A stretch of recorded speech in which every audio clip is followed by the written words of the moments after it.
This is one of the ways that dominant systems maintain and reproduce themselves, which is to say the dominant group is rarely challenged to even think about its dominance, because that's one of the key characteristics of power and privilege, the ability to go unexamined, lacking introspection, and in fact being rendered invisible in large measure in the discourse about issues that are primarily about us. And this is amazing how this works in domestic and sexual violence, how men have been largely erased from so much of the conversation about a subject that is centrally about men. And I want to share with you this exercise that illustrates on the sentence structure level how the way that we think, literally the way that we use language, conspires to keep our attention off of men. This is about domestic violence in particular, but you can plug in other analogs. This comes from the work of the feminist linguist Julia Penelope. It starts with a very basic English sentence. John beat Mary.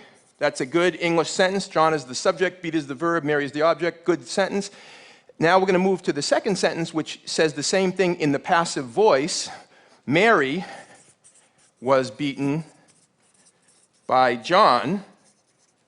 And now a whole lot has happened in one sentence. We've gone from John beat Mary to Mary was beaten by John. We've shifted our focus in one sentence from John to Mary. And you can see John is very close to the end of the sentence, well, close to dropping off the map of our psychic plane. The third sentence, John is dropped, and we have Mary was beaten, and now it's all about Mary. We're not even thinking about John, it's totally focused on Mary. Over the past generation, the term we've used synonymous with beaten is battered, so we have Mary was battered. And the final sentence in this sequence, flowing from the others, is Mary is a battered woman. So now Mary's very identity, Mary is a battered woman, is what was done to her by John in the first instance. But we've demonstrated that John has long ago left the conversation.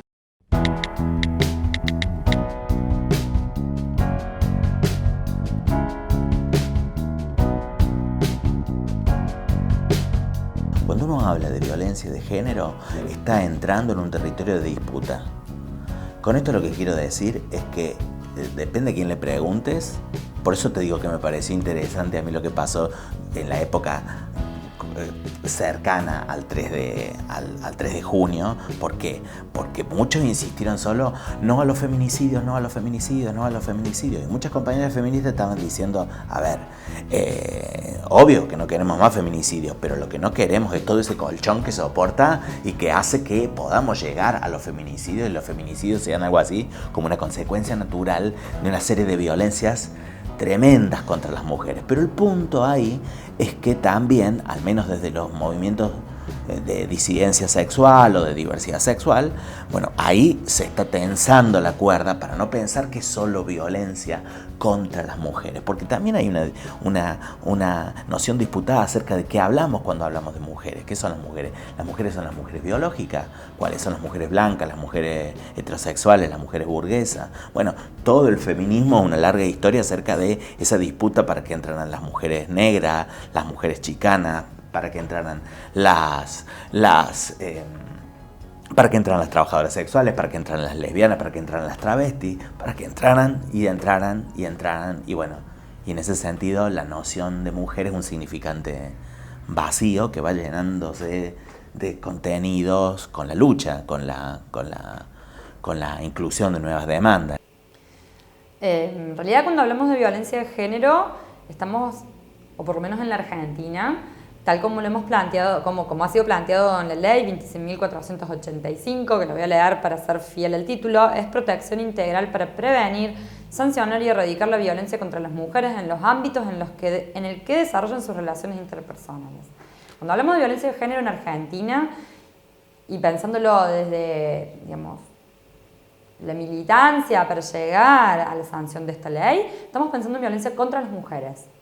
El término violencia de género en realidad incluiría, a ver, nosotros tenemos una ley nacional que es una ley de violencia de género, ¿no es cierto? Si nos remitimos a la ley, a una cuestión legislativa, tiene que ver con la violencia que sufren las mujeres, ¿sí? Por suerte tenemos también mucho recorrido y hay organizaciones, académicos y mucha gente que va hilando cada vez más fino y entonces empieza ahora a decir, debe llamarse violencia machista, a diferencia de violencia de género. ¿Por qué? Porque el género es algo que es muy diverso, es amplio y no hace exclusivamente alusión a la violencia que sufren las mujeres. Pero bueno, lo cierto es que hay una ley que nombra la violencia de género como la violencia que sufren las mujeres. Acá hay que hacer una diferenciación fuerte, digamos, fuerte y clara. O sea, no hay que darle más vuelta al asunto. Porque cuando uno dice violencia de género, no falta aquel que salte y dice, y bueno, pero los hombres también podemos ser objeto de violencia. Y bueno, y hay mujeres que también son violencia. La violencia como un aspecto de la personalidad no es privativo de un género. Claramente, digamos, es condición de una personalidad y de la humanidad toda. Dice Hannah Arendt, la violencia empieza donde el discurso acaba. Las palabras pierden su cualidad discursiva y se convierte en cliché. Aunque la violencia no sea física, sino solo que se anuncia, como en un comercial de televisión, Foucault piensa que es necesario concebir el discurso como violencia que se ejerce sobre las cosas, en todo caso, como una práctica que le imponemos.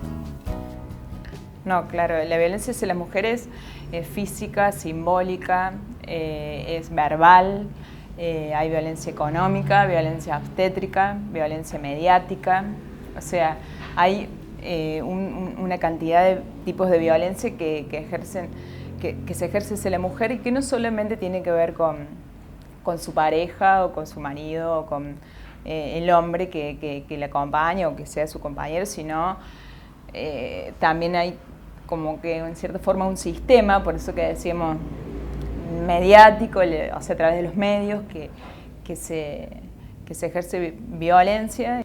A mí me parece que entre aquellos agentes que hay que educar inmediatamente para quebrar con para quebrar esta ola de violencia de género, entre otros efectores que hay que educar y formar, son los comunicadores sociales, ¿no? Porque me parece que son los que por diversas razones más deforman la conciencia social y la opinión pública respecto de este tipo de cuestiones. En este año hubo algunos hechos mediáticos, digo, yo soy periodista y por eso me gusta también revisar lo que sucede en los medios y me parece que buena parte de la vida social se ve atravesada, construida por los medios y a la vez recogida por los medios. Y me parece que hubo, además de los femicidios, ¿no? Expresados con esta categoría, hubo dos hechos o dos eventos que tuvieron mucho eco, mucha circulación.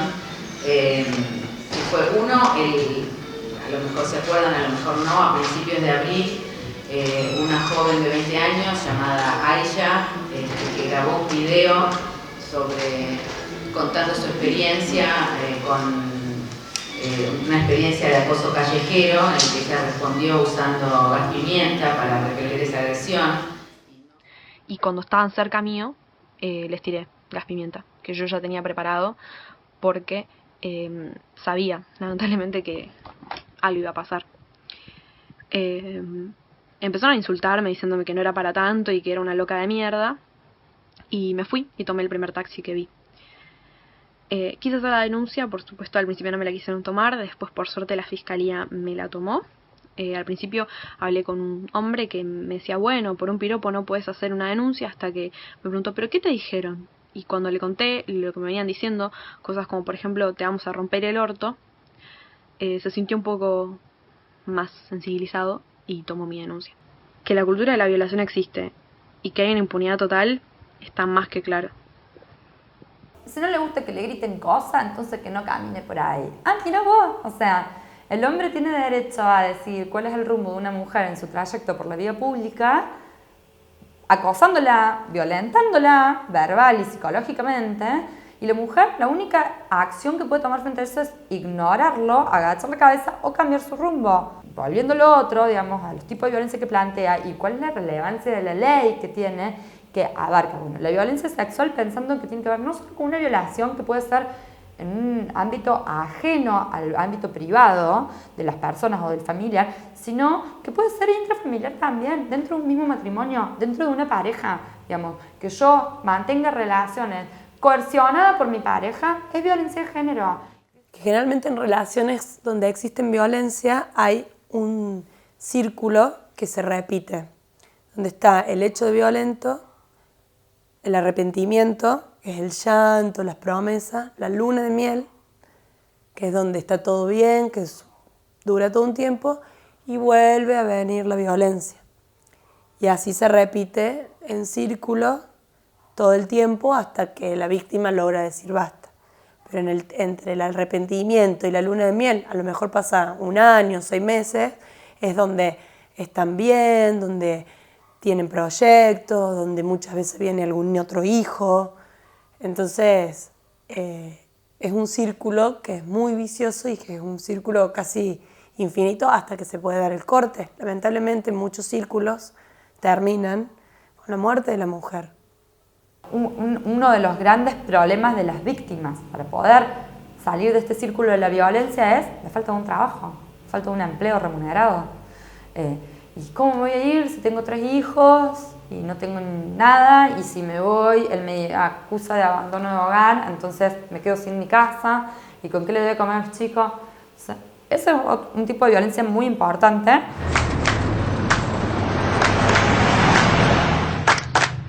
Hablemos sobre violencia. Déjame plata para... No tengo, lo único que tengo es esto y arreglate con esto, todos los días. Plata. Necesito plata. ¿Pero para qué querés plata? Acá tenés todo lo que Solo querés. 50 pesos. ¿Qué 50 pesos? Cuando te impiden disponer libremente de tus bienes, eso es violencia. Ahí viene. Bueno, bajando la ansiedad, que todavía falta para lo tuyo. Que no te traten con respeto antes, durante o después del parto, eso es violencia. Deja de gritar que no soy sordo. ¿A quién quiere denunciar? A mi marido. ¿Qué pasó? Él me pega. Mira que este es un pueblo chico. Esas cosas las tienen que charlar entre ustedes. Es una denuncia, no te sirve de nada. ¿Te pegó con la mano cerrada o con la mano abierta? Que no te tomen en serio cuando te animás a pedir ayuda, eso es violencia. A ver, mostrar. ¿No? Yo lo bordé. ¿Pero qué no borrar? Que quieran someterte y controlarte, eso es violencia. Además de la física, hay muchas otras formas de violencia hacia las mujeres. La nueva ley de violencia de género te ampara. Úsala. Esta ley, que es del 2009, sigue siendo un punto de partida y muy lejos está de ser un punto de llegada, porque todavía no están implementados los mecanismos institucionales, judiciales, de denuncia, de contención a las víctimas. La ley de violencia de género se aplica. Lo que cada provincia debía hacer era dictar una ley, una norma, con la forma administrativa y jurídica y judicial de administrarla. Es decir, está la ley de fondo. La ley nos dice qué es la violencia de género, en qué consiste, cuáles son sus puntos, pero después necesitamos lo que son las reglamentaciones o las leyes de forma, que nos dicen cómo actuar ante determinados casos de violencia. En Córdoba todavía esa ley no está. Sí se aplica una ley de 2006 sobre violencia familiar, que es más amplia y que incluye violencia de género. ¿Qué es lo que estamos pidiendo? ¿Mayores penas o estamos pidiendo una mejor educación? Y ahí es donde entra a jugar una joya que tenemos...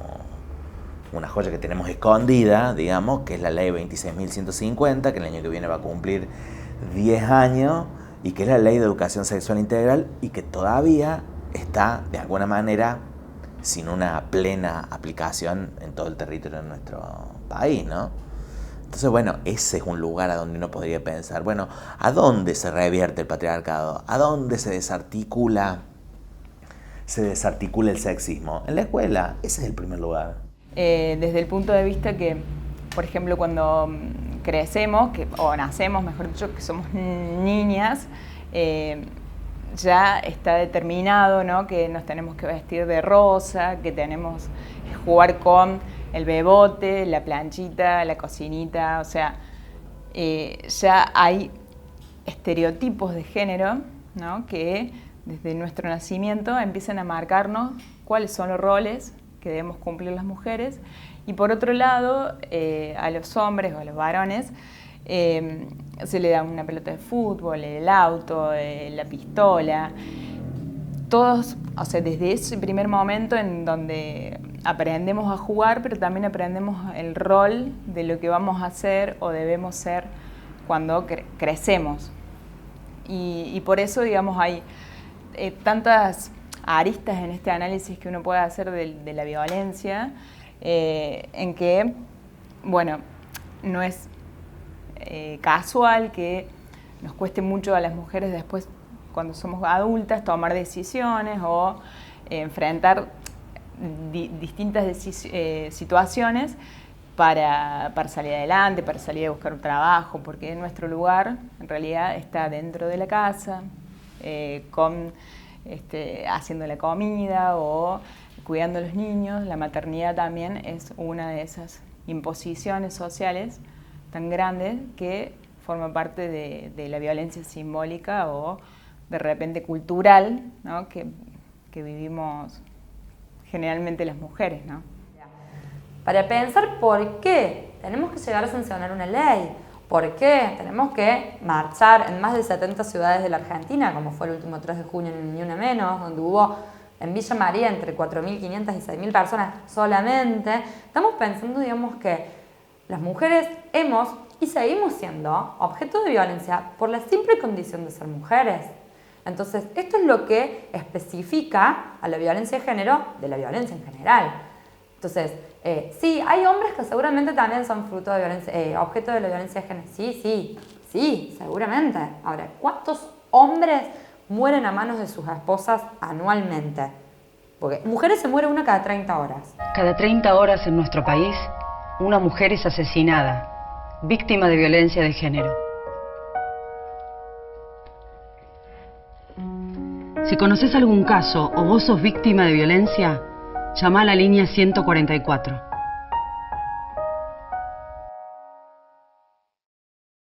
El término femicidio en realidad comienza a tener vigencia a partir del año 2011 acá en Argentina, y en el 2012 se aprobó la ley que considera al femicidio como un crimen agravado por el vínculo, o sea, de pareja, expareja, no necesariamente como era antes, que tenían que ser cónyuges para considerarlo crimen agravado.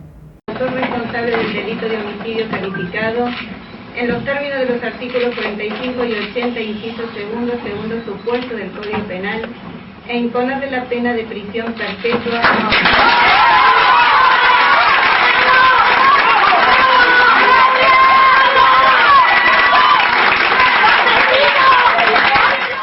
Dos reflexiones. Primero, lo que hace la parte civil que yo llevé adelante.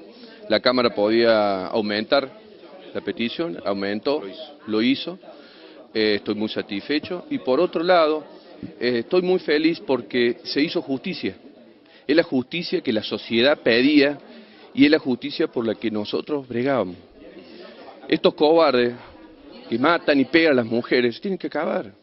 Lo noto muy emocionado, doctor. Sí, porque tengo hijas, tengo novia, y es una compañía de trabajo principalmente. En el caso de Claudia, no se pudo enmarcar dentro de la ley de femicidio porque aún no tenía, o sea, mientras que se estaba desarrollando el juicio, salió la ley de femicidio, mientras que se estaba desarrollando el juicio. Pero como sucedió antes de que se dictamine la ley, el hecho fue antes, no se pudo encuadrar dentro de eso, pero sí el fiscal y el abogado querellante tuvieron la posibilidad de encuadrarlo dentro de un homicidio agravado por alevosía, en el caso de Claudia. Un caso que, bueno, lamentablemente por lo horroroso que fue para la familia, para Claudia misma, pero que también hizo abrir los ojos a tanta gente acá en Villa María, que pudo empezar a mirar, ¿no? A decir, esto está pasando y es muy grave, y fue un antes y un después para Villa María. Previo a la ley, como nos regíamos dentro de lo que eran las cuestiones, digamos, de la violencia familiar, vos solamente podías afrontar una denuncia con un golpe, una marca. Hoy por hoy lo que nos habilita la ley es que yo mañana, Patricia Chavasa, me presento en la comisaría y puedo, si me la quisieran tomar, ¿no? Bueno, puedo hacer una denuncia por violencia psicológica, por violencia sexual, económica, patrimonial, por violencia simbólica. Digo, hay distintos mecanismos, tal vez la simbólica, lo que tiene que ver con la mediática, lo hacemos a través de organismos como el AFCA o, bueno, digo, no es que todas vamos a la policía y hacemos una denuncia, pero hoy podemos denunciar violencia de género por todos estos motivos. Sí, igual si una mujer va y denuncia que su marido la hostiga, la persigue, la cela, no le deja poner la ropa que quiere, le tiene su tarjeta de débito del banco y le maneja la plata, que le da 2 pesos por día para comer, no se la toman. No se la toman porque no la golpeó. Y la violencia implica un montón de otras cosas. Implica el maltrato, la violencia económica, que es cuando no te dejan manejar tu dinero, o cuando el que trabaja es el hombre y no te dan plata, el aislamiento de toda la gente que te quiere, que te conoce, también la violencia sexual dentro del matrimonio. O sea, tiene que ser una denuncia y no una exposición, porque la exposición no tiene validez legal. O sea, no se va a considerar en el caso de que esto tuviera otras consecuencias o todo lo demás. Tiene que ser una denuncia. Antes el Código Penal decía que no había violación dentro del matrimonio porque había un débito conyugal. Después se fue cambiando, decía, bueno, si no es por vía natural y es por vía anal, sí, se puede tomar como violación. Y muchas veces las mujeres no tienen ganas de tener relaciones sexuales con su marido, y su marido las obligan. Y las obligan a tener relaciones sexuales aún sin que ellas quieran, y eso es un derecho que ellas tienen de elegir cuándo quieren tener relaciones sexuales, y eso es violencia también. Lo que pasa es que eso tampoco se denuncia, y tampoco del otro lado te la receptan, porque como que no, bueno, no está golpeada. Tenés que ir con el ojo negro a decir para que te la puedan tomar. Hay como todavía falta mucho. Porque quienes hablamos, quienes defendemos de la violencia de género, que somos muchos, no somos los que estamos en el Estado. No somos los que recibimos las denuncias y no somos los que contenemos. Lo que no quiere decir que no haya lugares donde sí se la contienen. El Centro de Asistencia a la Víctima de la Municipalidad es un lugar en el que vos vas y si es de urgencia, te toman la primera entrevista y enseguida te comienzan a trabajar. Ellos trabajan más la violencia intrafamiliar, pero bueno, van también de la mano. No hay alojamiento para víctimas de violencia de género en Villa María y en todos los lugares de la provincia, excepto en la capital de la provincia, donde hacen como que alquilan una habitación de un hotel en los casos muy extremos de violencia. Esa es una medida que tiene el gobierno de Córdoba, que se implementa solo en la capital de Córdoba. Y en todos los otros lugares no existe absolutamente nada.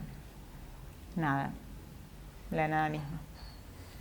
Quisiéramos que esta marcha no sea en vano, que el Consejo Deliberante escuche a todas las mujeres y la declaración de emergencia de género, que en cierta forma a Castelo en su momento no nos respondió. Hace mucho tiempo ya que estamos, plata para refugios de mujeres golpeadas y campaña de educación contra el machismo.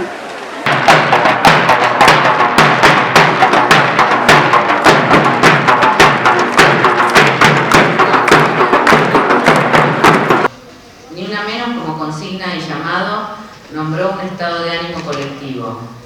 social de la preocupación ante cada mujer asesinada o desaparecida y el hartazgo frente a la violencia machista en diferentes escalas. El llamado caló de modo profundo porque preexistían, por un lado, el ánimo social y la conciencia de muchas y muchos, y por otro, el trabajo tenaz de grupos militantes y activistas que crearon y forjaron los sentidos y las palabras para nombrar el problema en sus diversas formas. Que exista la categoría femicidio, sin duda es resultado de esa tenacidad. El lanzamiento de la convocatoria para el 3 de junio se dio de manera espontánea y produjo una confluencia de esfuerzos inesperada y fértil. En esa unión entre grupos de trabajo convergieron también perspectivas políticas diferentes, periodistas e intelectuales, estrategias organizativas y militantes, pericia en medios de comunicación y compromisos feministas. Bueno, buenas tardes. Buenas tardes. Acabamos de hacer entrega del petitorio al Consejo Deliberante que se leyó en la plaza, que se ha hecho en conjunto con todo del Foro de Mujeres. La verdad que fue una tarde maravillosa, muchísima gente. Esperemos seguir trabajando en este tema. Nosotros tomamos el compromiso de seguir luchando para que en Villa María realmente se declare la ley de emergencia en violencia sexual y doméstica, para que realmente la consigna de que nos movilizó hoy, ni una menos, se haga realmente efectiva. Bueno, aquí vamos con concluir este acto maravilloso. Un aplauso para el foro.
El centro de atención a la víctima que hablábamos de acá en Villa María es el 4619-123.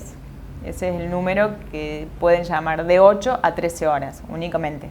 Funciona en ese horario.